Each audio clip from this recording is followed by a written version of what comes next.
Welcome to PolyCast, a civilization podcast focused on game strategy. Dan Q. Makalua. The Me and Team. Mad Jin.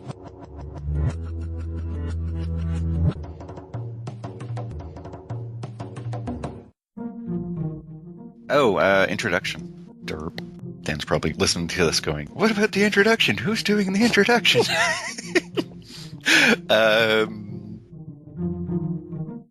It was just recently proven in the Civ 4 community that it is faster to win culture using espionage than culture, which is pretty amusing.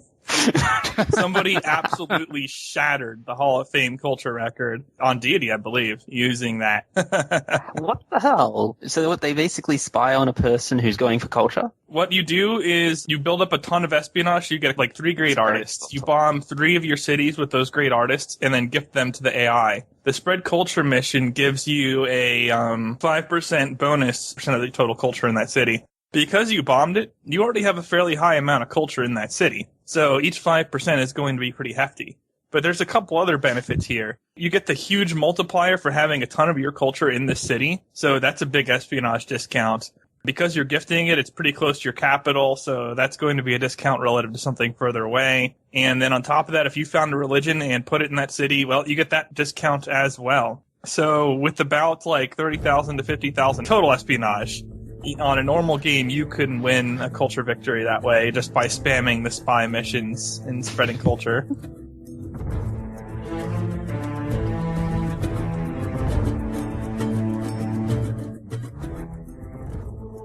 A composite show, archive segments from previous episodes that got cut due to time.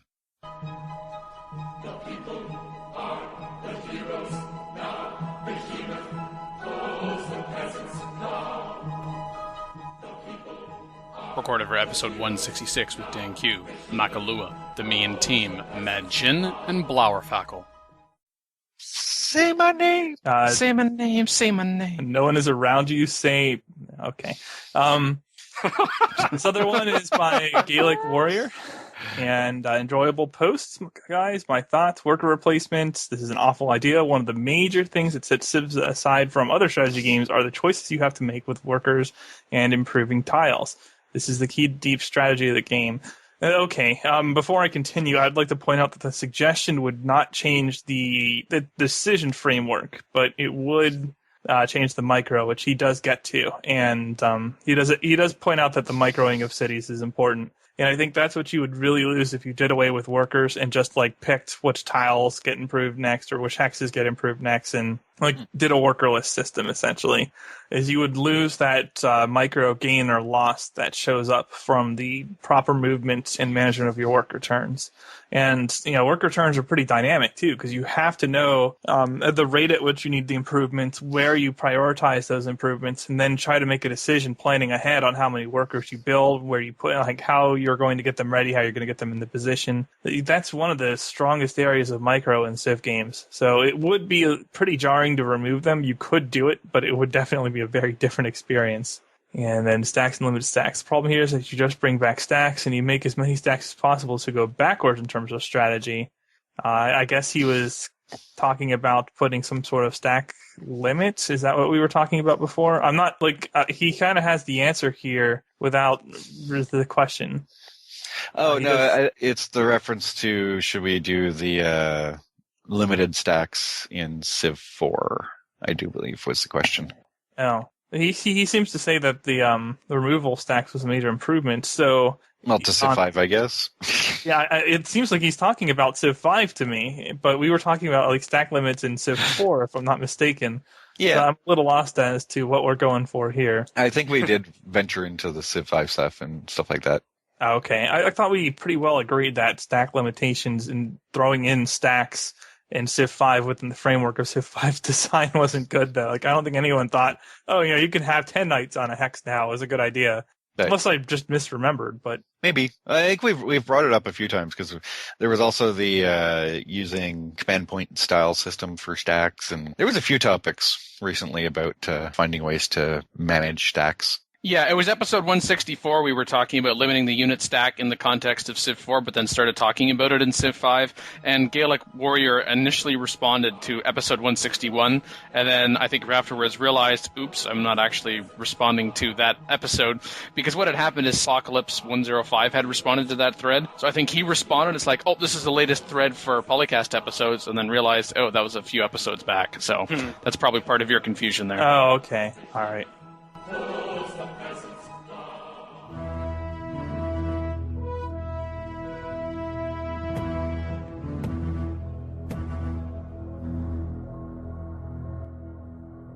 Recorded for episode 167 with Dan Q, Makalua, the Me and Team, Mad Jin, and The Observer.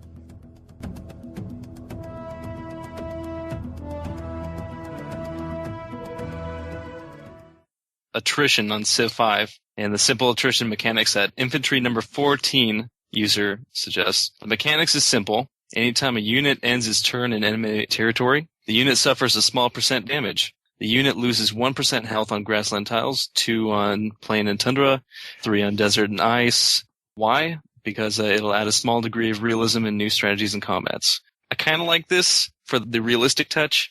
However, you do take damage from the cities. Yes. But then the enemy chooses who gets hurt.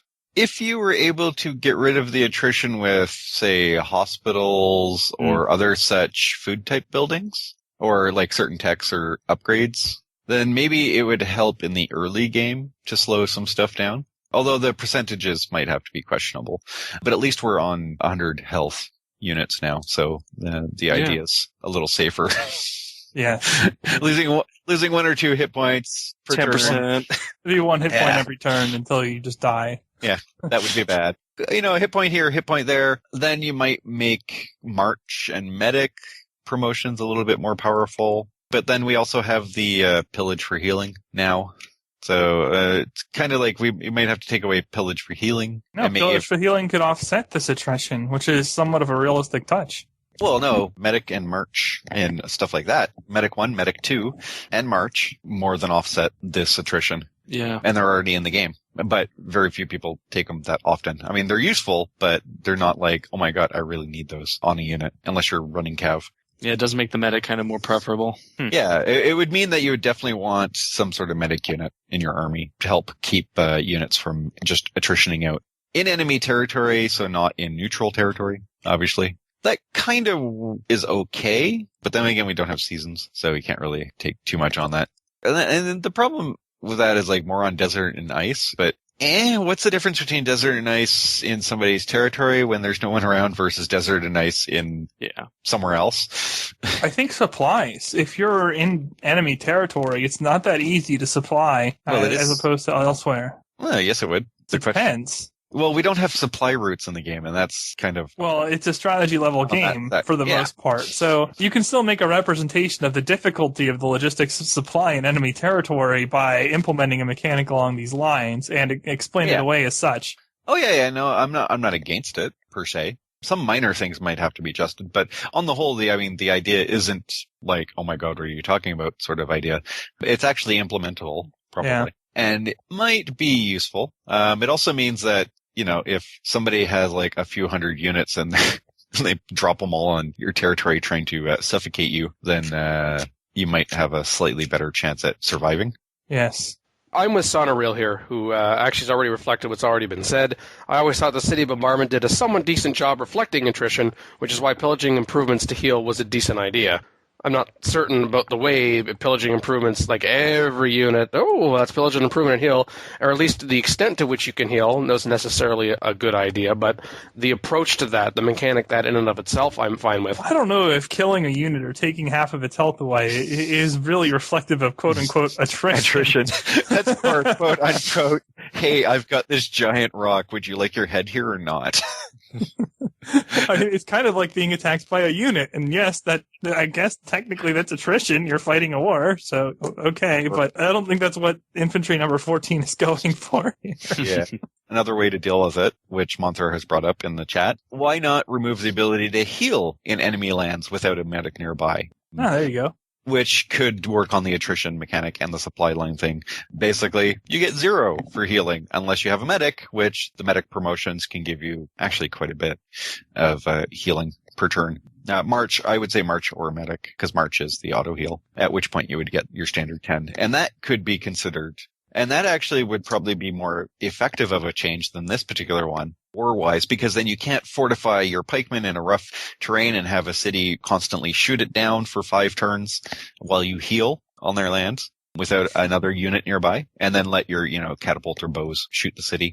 It would actually remove that sort of thing without having special purpose unit trying to heal your guys.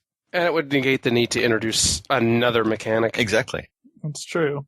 And it's really easy to change because all you have to do is go into the XML and hit delete when it comes to how much you heal per turn in enemy territory. You might need to put a 0 there, depending. Oh, you know what else is good for attrition? The Great Wall. Okay, I had to say that. That would go great with this mechanic. You take 3% damage per turn as you approach the enemy city with 1 movement. Woohoo! The Great Wall can have a new effect of -5 hit points per turn to all units in its territory.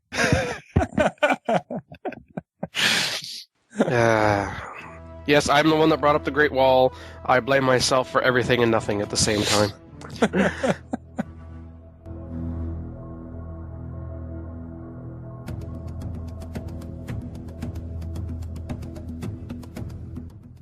Recorded for episode 170 with Makalua, the Mian team, Mad Jin, Alpha Shard, and Troy Goodfellow.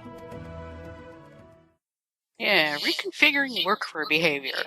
Kimidactyl was posting in Civ Fanatics about that, Hey, apologies, this has been suggested before. In big empires, they always get frustrated at worker micro, especially when there's a big war going on. I usually end up putting them to sleep and forgetting about them. And I'll add, and then they run right into the AI and get captured.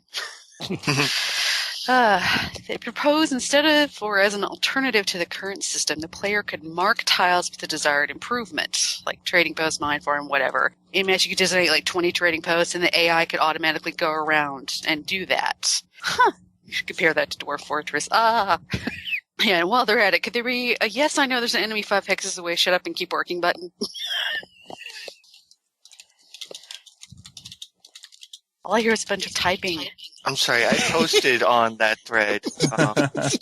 Yes, I see you post. He's posting. No, you could just tell us what you're posting. Right, a couple hours ago, because I like the idea of queuing up more commands for your workers, and then you just leave them and go do their own thing, so you don't have to micromanage them so much. And I remember in Civ 4, you could sit there, say, chop a forest, do an improvement like a mine or a farm, depending on what tile you're on, and then road, and then they would be busy for like 20 turns or something, and then you just do that for the next one. But this way, you could queue up even more, so it does sound like a good plan. I think you should be able to do both. Queuing commands is not something that should be overly difficult to program into a game. It's not like you're changing an engine or something. Right. So, that's definitely something that you should take a look at. But this stuff, too, auto workers are just awful. And anything that would make the game more straightforward, especially to players who are still learning or players who don't want to bother with calculating out worker micro, would be a great help. So, this is one of those ideas that I like if you could set it up in a way that's intuitive and doesn't take a long time. Yes. I like the Dwarf Fortress references. Those are always good. Yeah, no, I think there's other games. You hold down shift, you click here, you click there, and there's a bunch of done. Yeah. Yes, just let me plot out the things I want you to build, and you build them. That would be great. And then you go away, and we don't talk to you anymore. Yes, and when you're done, contact me. I'll give you some more work. Yeah. I'm sure that's plausible within the system. I don't think anything should stop it from being able to do it. Unlike other suggestions that have, the engine's just not built to handle that sort of thing. In this case, I think it is plausible. And it would be nice. Honestly, I don't know why they took that out in the first place. Although that's a little bit different from this particular suggestion. The queuing. The queuing really needs to be there. But this could be good too. In Civ 4, you could get your workers build certain improvements within a city radius based on what you told the governor to emphasize. I'm not sure if that still happens in Civ 5, but you could definitely make that aspect of the game stronger than it is right now. As it stands, workers when autoed are so terrible that like it's almost an unusable feature. But it's still a feature in the game. Like it would make sense if it were made to the point where it's like rationally usable. I think one reason that they might have taken that out or nerfed it, both the queuing and the auto, is this is unlike Civ 4. You don't want roads everywhere, for one thing. You want to decide where your roads are going to be. You want to place them. And the cost of infrastructure is much higher in Civ 5 than Civ 4. It's a bigger drain on your budget. So to automate, for some players who might walk into that doing it at an early stage of the learning the game, they might go, this is boring, I'm just building a road, let the computer do it. They might find themselves deeper and deeper into debt without realizing what the hell is going on. So that could be, I'm not saying I know, that could be one reason why they thought, we've made these changes to the game. If we automate this, we know the computer's going to screw it up because they always screw it up. I don't know, man. They build roads right now. If you automate workers, they will build roads. Yeah. So, like, being able to direct them to do it in a way that you want to do it, I don't see how there's a downside relative to how they currently behave. Yeah. But the automate now is based on a straight line. You decide, I want to build from here to here, which is a bit different. Maybe I'm just not trusting it, because I've seen it do some pretty damn stupid things. It'll do some stupid things, but it'll do a lot of stupid things. It's like really bad, the barbarians. It will build roads, so it's not like it can't screw you the way it currently is. And if you tighten the controls of how automated workers behave, then it would be more usable and less likely to screw you rather than more. How about that? Do you have to watch out for the build a road from here to there code? Oh, gosh. Where you think it's supposed to build the road isn't necessarily where it's going to build the road. I'm sorry, we need to build 3 extra hexes to go around this forest, thanks. Yeah. Or, I'm standing here, you want me to build a road to that other city 5 tiles away. You know what I'm going to do? I'm going to take 10 turns to go around to the other side and build a road to a different city. Because it's shorter. Shorter, in quote marks. Yeah. So we like the idea. Absolutely. So get on it. Especially the shut up, it's 5 hexes away, you're not going to get eaten.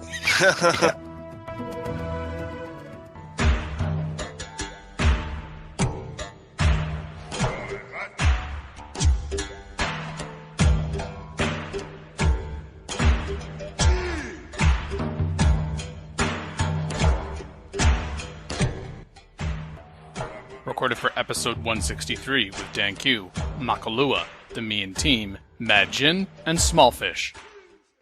Yeah, well, I mean, if you've got all the workers, then you can improve lots of tiles, but... but then you're building workers instead of something else, and you're probably improving tiles that you can't work in the near future also. Who builds workers? You take the city-states, you get one for free. Why don't you get 1 or 2 for free from your neighboring civs or something? Yeah. Exactly. Who builds That's how you build workers. All the things that seem to make every single iteration of Civ games, why is that still around? What, the stealing worker from city-states? Yeah. Workers steal, or just stealing workers in general. But from somebody. Workers steal in I just want to talk of abusive Civ play since forever. Yeah, exactly. Except now, you can just bully the city-state into giving you the worker. You don't even have to declare war. I'd rather pull them for the gold, but... milking for the gold is better, but yeah. It's there. It's there. Well, after you war steal the first one, you need another one, then you can just bully for the second one. That way you don't have to worry about all the city-states getting too mad at you. Usually, I don't really find that to be effective, because if you're neighboring one of those diplomatic civs type like Greece or Gandhi, they're going to get really mad at you. Oh, they're going to attack you anyways. But what I usually like to do these days, well, on level 6, haven't really tried this on level 7, is to just go at the civs, those major civs, and just steal their workers. And I get like free gold deals early in the game. Yeah, it depends on how early you can do it. I know back in vanilla, I had a game where I stole 2 workers from China right early in the game. There are 2 starting workers. I stole both of them, and that was it for China in that game. With no double workers to start, they had to stop and try and rebuild, and they never got past it. Ouch. So, and that was on deity. So yeah, worker steals on AIs is a good plan if you can get them. You got to be able to get them and keep them. Yeah. That is the key. Oh yeah, and barbarians provide free workers.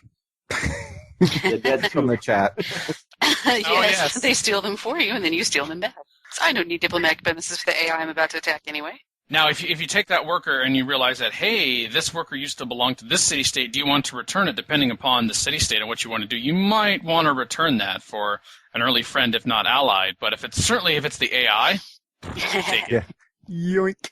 Even if you realize, but I have too many workers, I don't want to be paying the Yeah, but I don't want them. I don't want them at it. Just delete it then. I mean, seriously, don't give it back to the AI. Well, it depends. If you want the Diplo bonus, which might be enough to keep them from attacking you a little longer. Pretty situational, but yeah. If they're next door, you might want to do that, but if they're on the other side of another civ over there...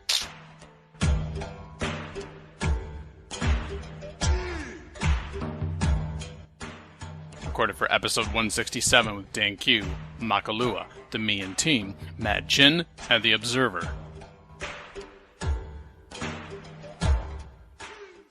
Well then, we have a list of balance changes proposed for Civ 4. This is a interesting list, started by Miles Beyond. I am introducing a thread that, if I read this one out, we would probably run out of time before we could discuss it. Yeah, it's pretty long.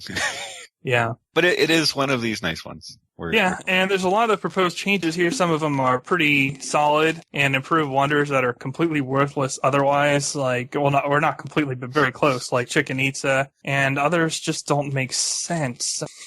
Like, they're just way too strong or don't actually make it that much better. Rebalancing. It's a rebalance thread. So you change the costs of certain wonders and what they do. You change the cost of certain buildings and what they do. Like, for example, lowering the cost of observatories, grocers, customs houses, and hospitals. That's a good thing. Those buildings are all pretty crummy. Nuclear plant effective meltdown reduced to generating some fallout. Can we just get rid of the meltdowns, please? Please. They don't need to be in the game. Putting trireme back to bronze working, it's a great thing to do, for sure. That never should have been changed in the first place, especially when they raised the barbarian galley spawn rate. You cannot get metal casting before you get attacked by barb galleys, practically. Unless you oracle it, you can't do it. Yeah, how are the barbs getting boats before you? Well, I mean, they can get galleys and you can get galleys, but you can't counter barb galleys with galleys because there's no defensive bonuses other than a measly 10% on the coast. So the cost to stop barbarian galleys with galleys is prohibitive. But you can instead abuse the spawning rules and prevent barbarian galleys from spawning near you at all. So you actually use warriors and workboats to destroy the barb galleys, which is just... why? It's bad design. Yep. Mech infantry at plastics, whatever. Mech infantry kind of sucks, so helping them out a little bit is good. Great Wall plus 25% defense in all cities, so basically making it Chichen Itza. I don't like it. I mean, you still have the anti-barbarians, but you're trying to make it a little bit closer to the annoyance of the Civ 5 Great Wall, although it's still not there yet. Yeah, it's actually more like the Civ 5 Kremlin. Yeah. Because you get that exact bonus, actually. Ish. Except for the 25% in Civ 4 is not worth what it is in Civ 5. Yeah. You can bombard it away, and it does nothing. Yep.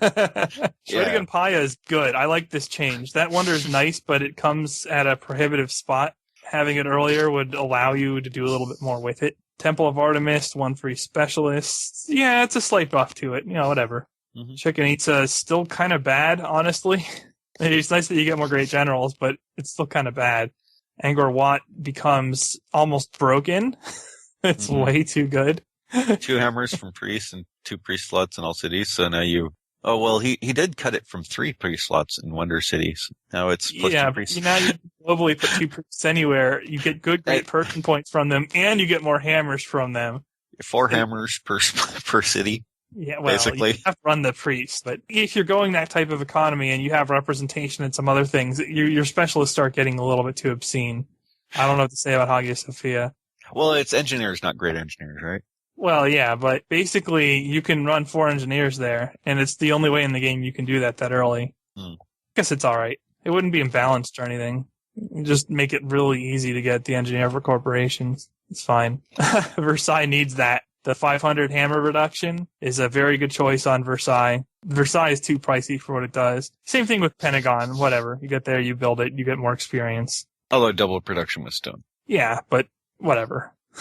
At that point in the game, it's not like Civ 5 where you only have a couple cities. You're going to tend to have like 12 to 20 cities often, even on a normal map, if you've conquered anything by then. So, throwing down that with a tech lead is not that difficult to do, especially because with assembly line where you get the Pentagon, you get your factories and your power and 100% multiplier availability, basically, for your hammers.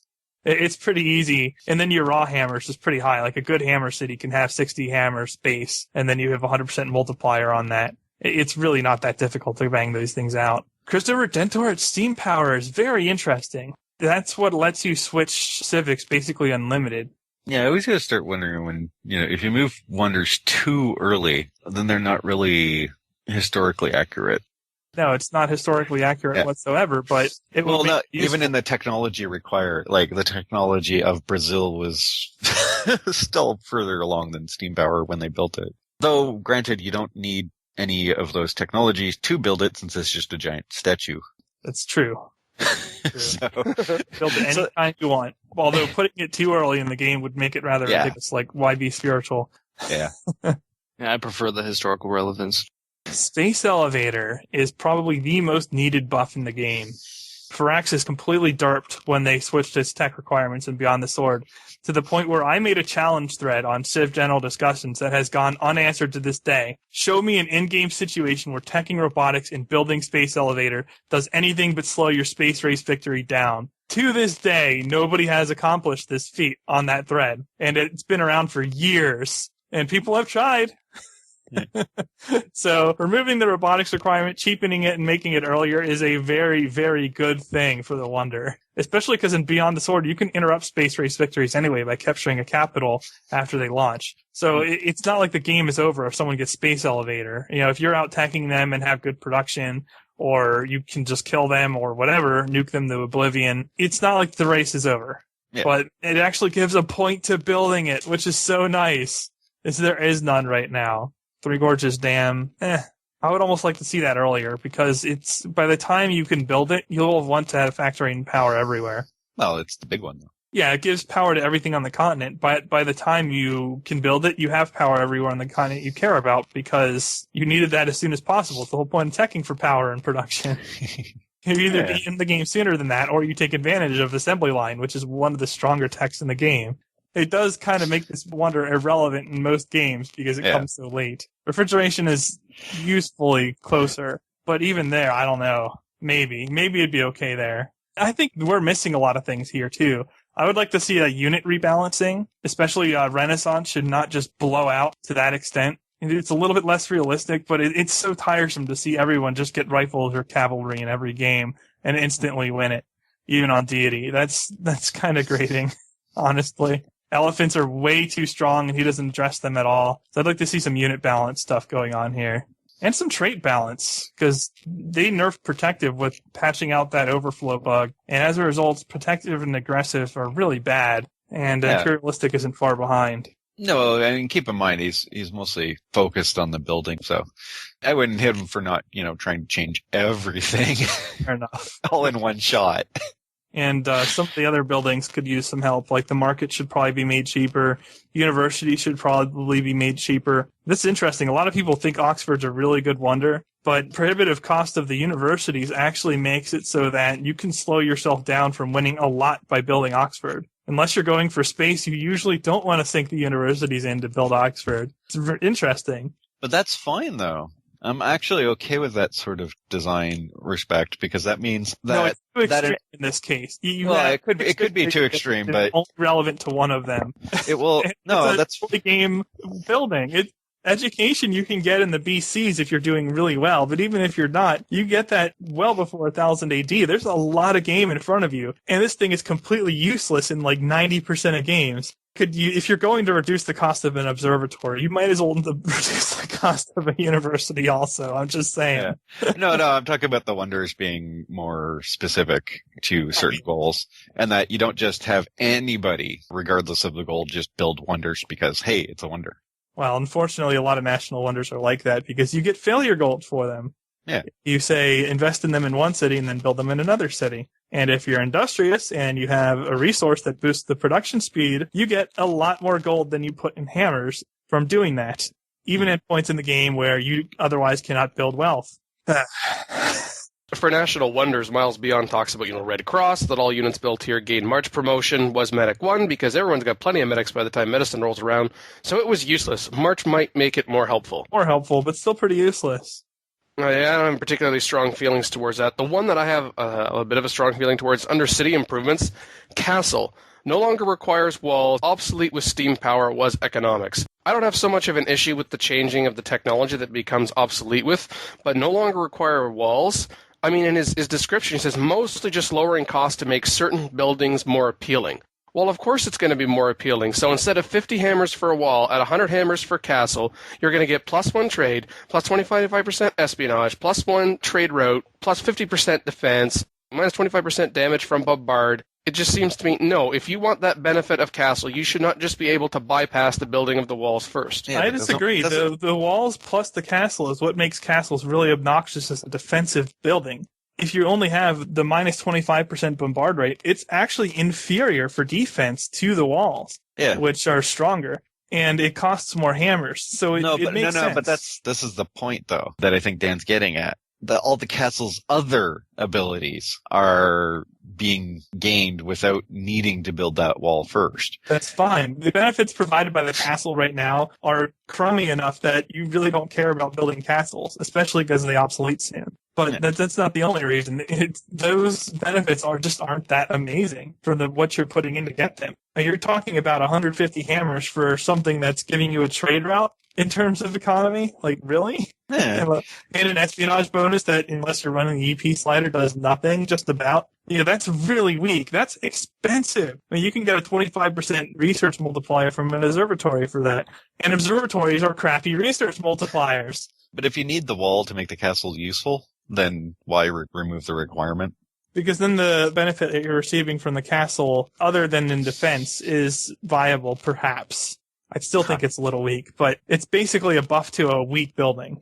But the thing is, he doesn't preclude the fact that you could still build a wall and get a castle. He's just saying you can jump straight ahead to the castle. Yeah. You don't have to have the wall necessarily. Yeah. There's nothing wrong with that, because there'll be situations where you want both of them and situations where you only want one or the other. Well, you probably wouldn't just want the wall if you could build a castle. But can you do that with every other building style? Just about. Okay. You can build an observatory and a library, for example, and they don't require each other. University requires library. So it's not consistent across the Civ buildings. You can build any of the gold multipliers independently of each other. Yeah. So it's not like it destroys some precedent of necessary prerequisites in Civ 4. Yeah, and that's kind of the point. If there are a necessity to the design. No, it definitely isn't. Not really always worth building anyway, so. No, it still wouldn't be, but you might build it more often. Apparently he's also trying to improve the ironclad. Yeah, well, I think it's... Isn't that a common theme across every single Civ game? How do we make the ironclad useful?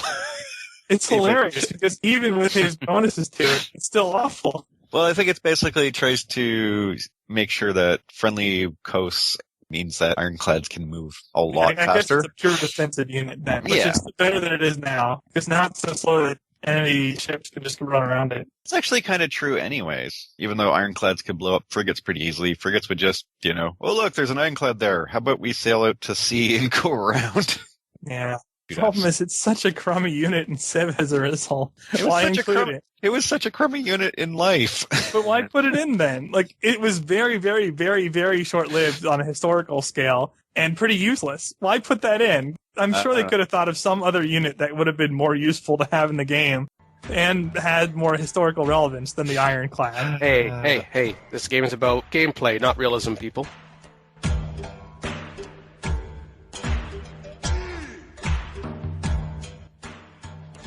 Recorded for episode 173 with Dan Q, Makalua, Kaya, Looney Boy, and Wild Weasel. Previous patch versions, started by Satoru, so totally excited about Brave New World. However, invariably when the new expansion comes out, this will mean a new patch for all users. This is always followed by a flood of people saying their saves are screwed up, or the changes totally messed up their economy, their marathon run is ruined, etc. I think what might be useful is to make the previous versions available via the Beta tab in Steam. This way, users who really need to play the old version can finish their games, then upgrade to the latest version once their marathon game is finished. Tomb Raider did this with one of their patches. Normally, I'm a big fan of Steam auto-updating all the time, but I figured this is one edge case where the auto-updating can cause real issues for users. It's definitely doable, and I think the pros outweigh the potential cons of the community being out of sync. And the out of sync would be a comparable situation to, I think, say, Civilization 4 in Civ's pre-Steam days, where someone who wanted to play, say, like a multiplayer game, for example, with someone only had the Warlords expansion for Civ 4 and did not have Beyond the Sword, and then that was incompatible. First, I don't think making it available via the Betas tab in Steam is correct, if for no other reason than just the label. But I do think that the current system right now where you set yourself to offline mode is not very intuitive. I mean, part of the argument was arguably anyone who knows to change the beta availability option should be able to recognize which version they have selected, said Strudo76. While I think that's true, I think that the auto-update situation could be, you're just alerted that there is a new patch. Would you like to download now? Yes or no. But then also at the same time, I'm thinking, remember for Civilization 4, for example, where if you wanted to play just a Warlords game, even if you had Beyond the Sword, for instance, you could go in and you could just launch the Warlords executable. Or, I'm playing Beyond the Sword, I don't want to upgrade to the 3.19 patch just yet. I want to continue with whatever the previous version was. So, in short, not through the beta tabs, but make this option available and make it intuitive to the user who would want to be able to do that, but prompt them and remind them that there is a new version and let people make their own choice. Isn't there this under updates, the updates tab in Steam? You have No, Steam will automatically download the latest version as soon as it becomes available. Even if you turn automatic updates down? If you set it to offline, it won't. But if it's a forced update, it's just going to do it. I mean, really? Yeah, I mean, if you're set to offline, it won't do anything. You'll be fine. No, but there's a tab called updates, and you either have always keep this game up to date, or you can check that too. Yeah, if you do that, then it's just fine, and you take the other option when you're ready to get on with the new version. Although when you install Steam, is it not? It is selected by default that it's going to go ahead and auto-update, right? Yeah, of course. Yes. The game has made a choice for the user without asking them what it is that they want to do. Now, you could argue, well, people should know they need to be able to go into the settings and, just, it's generally in the same location for most applications and review all of the tabs and make decisions. But for something like this, which, as was pointed out in the thread, can cause a little, if not indeed a significant change to a particular game, that it's kind of one of those things where it's just like a little tooltip that comes up and you'd say, do you want to have games automatically update, yes or no? And that could also be, if you install a new game, whether it's Civ or something else, and then there could be a little box that, then says, remember my choice, make this the default. So in that case, the gamer is opting in as opposed to having to opt out. I think it's something that Minecraft does well, for example. When there's an update available, the next time that you log in, it'll say, there's a new update. Would you like to download now? And if you click no, then keep playing your game. It doesn't bother you anymore. And you can always go back and tell it to update later. Something for games that tend to drag on for sometimes weeks at a time. I think that could be a very useful thing when someone's in the middle of a game and doesn't want to potentially break it. I think that would be a very nice option to have, to just present it up front. Since nobody else is going to, I might as well step in with the devil's advocate answer, which is that it's a pain in the neck to support it from a publishing standpoint, and it's a lot easier if if the publisher just forces everyone to use the same version. Not saying I agree with it, I'm just saying that's the reason. So I also had that thought. I'm a software engineer, and I know it's something of a nightmare to support multiple versions out there at the same time. Yeah. And the first thing somebody's going to ask if they have trouble with the game is, are you patched to the latest version? Yes, exactly. Then it's your own fault. Problem. You could attach it a couple of ways. You install Steam, you get a general statement. And then if you select that this is the default that I want, then that will remain the default until such a time as the user decides to go through the interface and opt out. But if they don't select that, then each time that a game is installed, they would get that question. And it could be a part of, recognize that if you choose the older versions, that it will not necessarily be supported, or you just make a blanket statement that it will not be supported. Then you could add to, a frequently asked questions page or a support page. If your question matches something that we already answered in the FAQ, then it's not going to be answered. Yes, that does put a little emphasis on the end user to do a little bit of research research and reading before they contact someone. But I think at the very least, if that didn't minimize the number of contacts you got where you were dealing with people who were using older versions, because let's be honest, most people would rather just ask rather than read because it's faster for them, then you can just ignore them. And then if anyone ever questions, like, that was really rude, then you could just remind them at times, yes, but see our frequently asked questions. And I think most people would be forgiving and understanding that they would recognize, oh, no, the developer, the publisher, they already covered that, and they made it clear that they are only supporting the latest version. Whether you agree with that or not is an entirely other matter. It's like leading a horse to water. Giving the users the information, whether or not they choose to absorb that information, just like whether or not the horse chooses to drink, that's entirely up to the horse. There's only so much you can do to save people from themselves. You have too much faith in the horse, I think. And I'm certain I'll get hate mail. You're comparing me to a horse? I'll have you know I am more like a zebra. Well, I'm more like a mule. Or a graceful gazelle. Sure, Mikey. Don't know. We're going for plains animals here. Whoa, not just a gazelle, a graceful gazelle. Mm.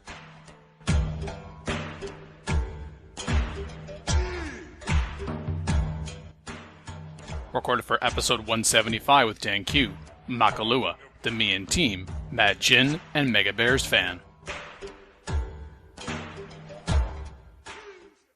Funny achievement ideas started by Thetford.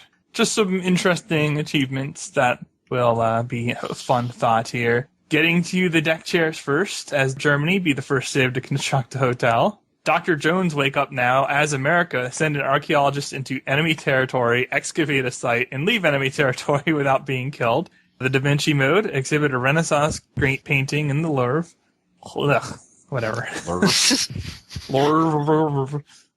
The Louvre? Painting in the Brett Favre. Spice Girl. As a female leader, capture 3 Indonesian cities that are on 3 separate land masses. I kind of like that one. That's creative. Mm-hmm. Ides of March, capture the Roman capital on March 15th. I like Not that Constantinople. As the Ottomans capture the Byzantine capital and rename it. I like that one. Actually, that's already into the Renaissance scenario. Well, there you go. Just bring it into the general gameplay, I guess. Yep. Fish for the week. Play a single game session for at least 10 hours continuously. Oh, that's easy. Just turn it on and alt. Yeah, just leave the game on. Yeah, that one is, I'm just kind of like, I mean, achievements, you can cheat to getting achievements in a number of ways, but that one is pretty weak to be able to say it's achievable, legitimate. Yeah, just put a few ideas from other posters in this thread. Yes, as a matter of fact, there are. Thank you, Phil, for setting up my top 10. Oh, boy. Number 10. Oh, God. Phil, take Thanks, over. Phil, hit the mute button. I don't have a mute button. No. Number 10, Doomcrow. No mercy. Nuke all the Civ's capitals. That's standard operating procedure for Phil, though. Number 9, Phil read that already, the Ides of March. Number 8, from Zoithris. It belongs in a museum. Put an artifact in a museum located in your capital. Yeah. 7, even though this is difficult to measure with regards to the playing a single game session, it's not so much for the achievement itself, but the name. Sleep is for the week. That's the only reason it's on this list. I admit it. Did you already complain about sleep is for the week? So you're complaining about stuff that you're putting... Irrelevant. List. I was complaining about the achievement itself, but the name is pretty cool, so it gets on the list. From Dino Yoshi 13, holy cow, as India found a religion in a city with at least 3 cattle in its radius. And then from Tetford, the Dr. Jones Wake Up Now, which was already mentioned. Wolfpack, as Germany have a navy with 100 submarines. And then for third, the non-Constantinople one. For number 2 on the list, also from Zoithris, ICANN has interwebs. Research internet before any there. Finally, also from Zoithris, my number 1 from the list of funny achievement ideas in this thread as of the recording. Where's Civaholics Anonymous? Log 1,000 plus total hours. In which case, I would get instant achievement right now. I think most everybody owns the game who hasn't just bought it like last week when it was on sale would have that achievement unlocked. Yeah.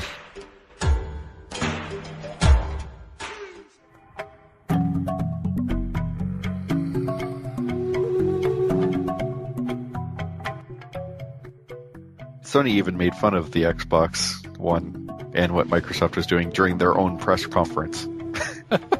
Like, hey guys, we've decided that if you buy a game and you give that game to somebody else so that they can play it, we're not going to charge you any money.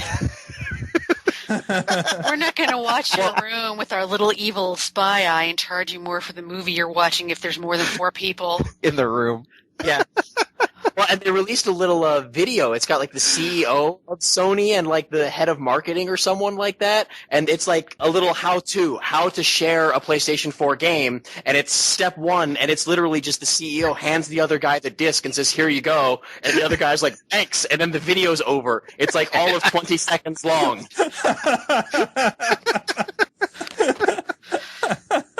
Oh, yeah. That's impressive.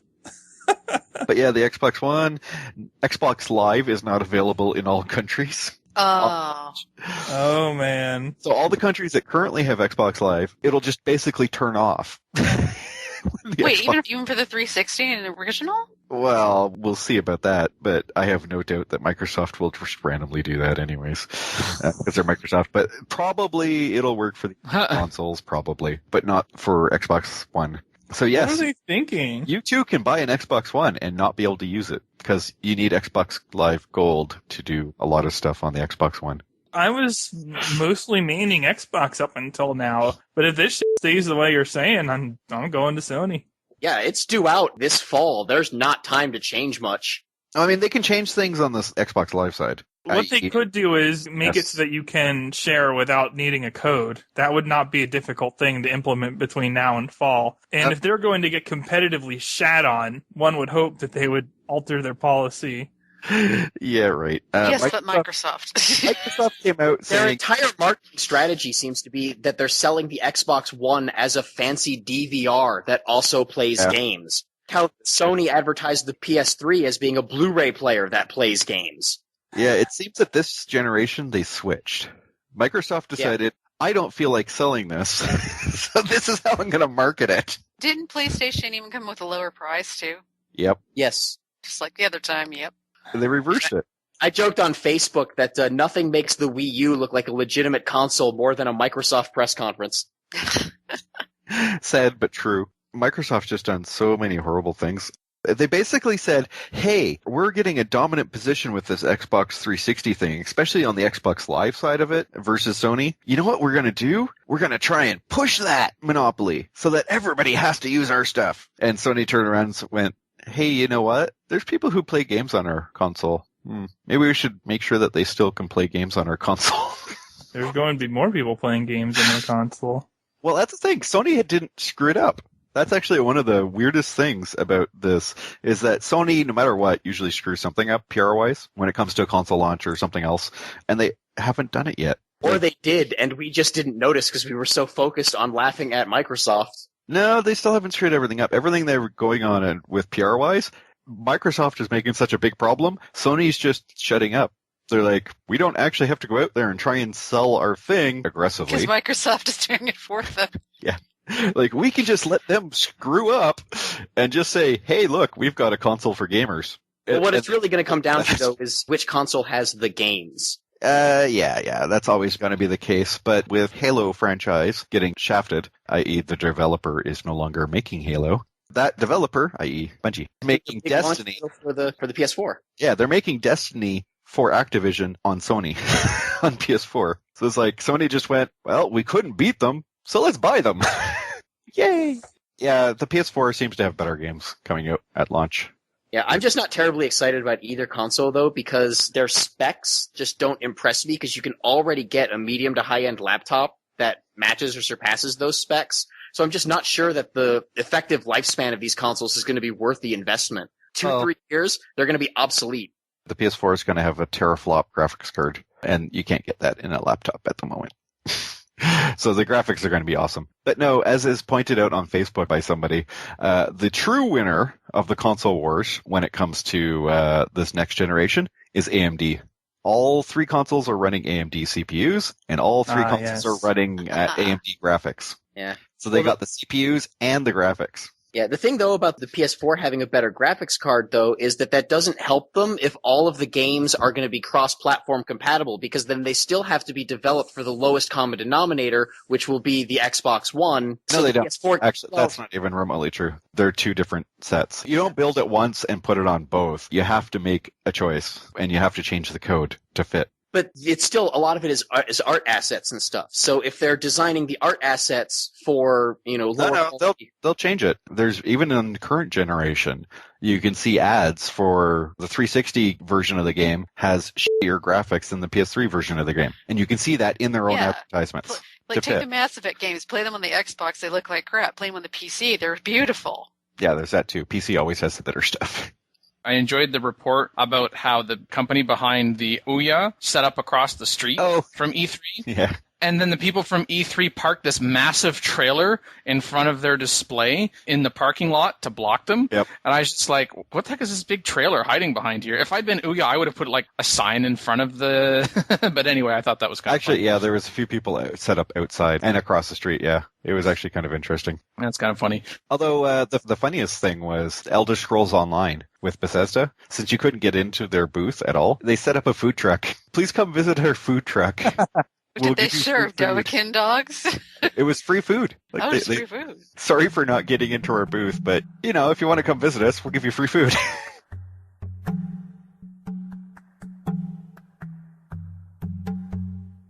Recorded for episode 176 with Dan Q, Makalua, the Mian Team, Canuck Soldier, Dragonall, Peach Rocks, and Travis, ATWA. Civ 5 probably has the most relevant naval representation of any of the Civ I always games. hated how naval was irrelevant. Okay, I like Civ 4 more, no two ways about that, but there are several features I really like in Civ 5, and I still think it has a lot of potential. The fact Navy wasn't useful except for the very late game, or maybe in some rare cases in the middle game. It mattered in multiplayer, but it really didn't in single player in Civ 4. It really didn't, no. I mean, don't forget those wonderful admirals. Those come in handy. Yeah, those are good too. The funny thing is, you can get a great admiral without having a coastal city and just puts it randomly. I lost an admiral that way to a barbarian galley immediately as I got it. I was not amused. But on a side note, you can send the admiral around the world without even having knowledge of astronomy. What is that? That is some kind of admiral. That is one great leader. I asked you in a while about that. It's just, I always wondered if that was intentional, but it's never been changed, so I'm guessing it is. I don't know that that's a fair thing to say, though, because Wall Whip Overflow into Gold from the Protective trait didn't get changed until the final patch of Civ 4. And in doing so, they bugged Overflow, but that's another matter. But they literally left that in the game the entire time until that point. Yeah, but that one's at least, put it this way, I didn't know about it. I didn't know about it until it was patched. This thing is pretty damn obvious. Well, it might be. It might just be a low priority, though. You cannot say that because they didn't change it, they intended it to be in the game. That's really not valid necessarily. Maybe it was intended.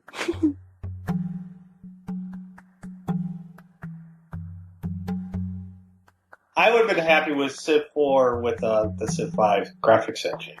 Yeah, no way. Look, Screw that. I want the gameplay before the graphics engine. The graphics engine is why I don't play Civ 5 that much. It's so slow. Yes. Graphically, you find it slow, or are you thinking of the turn times and stuff? Because that's nothing to do with the graphics engine. Times, but you know what, though? The turn times does matter, especially on some systems because of the rendering. It's not the rendering that's killing it. I mean, it's not the 3D engine that's doing it. Obviously, if you're playing on something really ancient, it would be a problem. No, I've gone from computer to computer and looked at the differences, and it makes a difference. The one thing I found that speeds up is if you turn down the leader quality, like not all the way to where it's crappy, but to where when they want to talk to you, it starts crappy and then gets better. I turned them off entirely. And it's still slow for you? Well, mostly it's the turn times, honestly. Yeah, to understand, I'm not a normal player. I am well outside this demographic. He plays RTS as his brain goes. I'm familiar. I watched your videos for a long time before I ever even was on the show. Like, I know that you play quickly. I do too, but I don't know. Say you're in mid-game and you give a unit in order, and you want to click on the next unit on one hex over. I am literally spending more time waiting to click on that next unit and be able to move it than I am physically move it. And to the point where that gets backlogged, like if you're removing 7 or 8 things and you've already decided where you want them to go, you can lose 30 seconds on your own turn waiting to be able to move your next unit. That's a big barrier for me. Yeah, but has nothing to do with the graphics engine. What does that have to do with? Because now you shouldn't be computing pathing for a human unit. Like I don't know, but what I'm saying is I like the look of Civ 5 better than the look of Civ 4, but I like the gameplay. Yeah, I think it is a graphic update. Obviously. But that's not why I play the game. Well, that might be part of the problem. I think a lot of the code in Civ 5 isn't multi-threaded and probably never will be. We have these high-end systems with friggin' 4 to 8 cores and whatnot, and Civ can't take advantage of those. No, Civ 5 is multi-threaded. Yeah, I the thought Civ graphics 5 engine was. sure is. Graphics are, but not all of Civ 5 is. No, I don't know for sure, but there probably is some gameplay code that's single-threaded. There's a lot of stuff that's just really hard to do if you want to do it, quote-unquote, right. I mean, if you like wanting to have heuristic AI-type strategies, you can get away with a lot more. But the way I always did stuff is I'd have a background thread that'd be kind of acting like an observer of the AI, and then it would interject when it saw something. But it's not perfect, but it allows the AI to not have to put any AI into the pathfinding itself. And that makes a huge, huge difference. I mean, you have to admit, if you played, and I don't want to talk about Fallen Enchantress and stuff, Civ, but the turn times in Fallen Enchantress are almost instantaneous, even if you have 12 players, giant map. And that's because of that sort of thing. The Really AI is all completely there. multi-threaded. Interesting. Well, the point is, basically, if you're spending more time waiting to be able to play a game rather than physically playing it, that's a problem. Yeah. And for Phil and that's definitely true with Civ 5. And I acknowledge that we're in the minority with that. That's part of our issue. I acknowledge. They don't need a game that runs quite at that speed. And so there's not a lot of incentive to do it or to worry about it. No, I disagree. I don't think you're in a minority in terms of the speed. I think that most people play Civ 5 on small and medium-sized maps. Wow. And at that size, with only a handful of players, and at that level, those problems really don't come in too badly. Well, we're pretty much forced to play on smaller maps and with 4 to 6 people in MP. Otherwise, someone with a weaker computer is going to time out. It's just a fact of life. Yeah. Well, I get what you're saying, and I noticed that lag you're talking about, like in between cycling units. But to say that you spend more time waiting to control units than playing the game is like, that's not true. That's an exaggeration. That's only true if you also factor the turn times. But if you factor turn times and that, then I would say that probably about 2/3 of my time playing a game, unless I'm like really focusing on micromanagement, is actually waiting for the interface to let me to do something. Well, how fast of a computer do you have? They have these 486s now where the coprocessor is built into the CPU. Yeah, I mean, my machine's a couple of years old now, but even so, I checked the recommended specs. I'm on recommended specs pretty much. And you're playing the DirectX 10 version? No. Well, there's your problem. But why would that alter turn times? Because on DirectX 9, they have to do a bunch of stuff on the CPU that in DirectX 10 is done on the video card. I see. But you said most of the time is tied up in the AI unit choices anyway, right? Well, I was assuming you were playing the DirectX 10 version. Either way, I'll be able to figure that out because I can do that. It probably does have a significant impact. You should never play DirectX 9 unless you have to. DirectX is horrible. Thanks for the memo. Yeah, it's interesting. I guess I'll figure that out now. I'll let you know. Why wouldn't you use the DirectX 10? Like, why would you default to 9? I guess since the start, DirectX 10 was actually pretty buggy. Vanilla release. That was for me too. That was me. So I never really went back to DirectX 10 because of it. Yeah, a lot of that was video drivers at the time. It took AMD and especially Intel and NVIDIA a while to get their drivers for DirectX 10 to be able to handle what they do in Civ 5.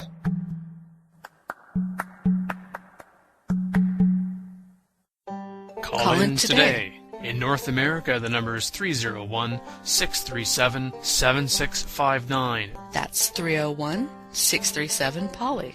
In Europe, 44121-288-7659. That's 44121-288-POLY. The only thing worse than being talked about is not being talked about. For more information on PolyCast, our sibling shows Modcast, Revcast, and Turncast, or about PolyCast in general, log on to the series' official website at thepolycast.net.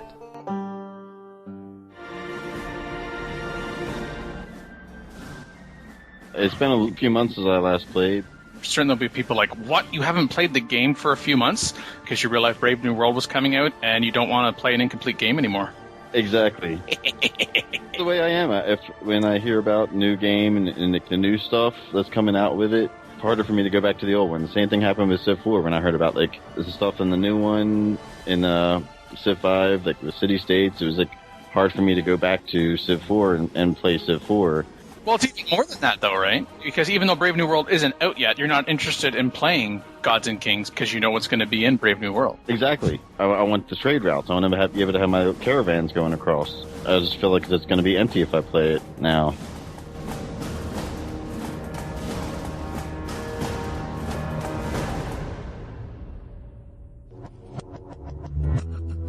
Record dates assorted 2012, 2013. Civilization 4 and 5 sound clips, copyright Take-Two Interactive. Copyright Civilized Communication at civcom.net.